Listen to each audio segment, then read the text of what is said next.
চেরাপুঞ্জির আনাচে কানাচে ঘুরতে ঘুরতে এমন একটা জায়গায় গিয়ে পৌঁছালাম যেখানে নীরবতাই হচ্ছে সব থেকে বড় শব্দ। চারপাশে শুধুই জঙ্গল, আর সেই জঙ্গলেরই বুক চিরে নেমে এসেছে একটা অজানা অচেনা ওয়াটারফল।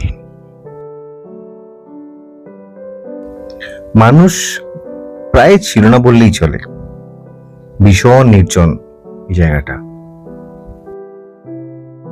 এতটাই নির্জন, অনেস্টলি যদি অজগর সাপও সামনে বেরিয়ে আসতো একেবারেই অবাক হতাম না। হ্যাঁ, মানছি প্রকৃতির এই রূপটা একটু ভয়ঙ্কর, কিন্তু তার থেকে অনেক গুণ বেশি সুন্দর। তাছাড়া অ্যাডভেঞ্চার করতে এসে একটু গা ছমছম না করলে হয় নাকি? না না, সেটা হয় না।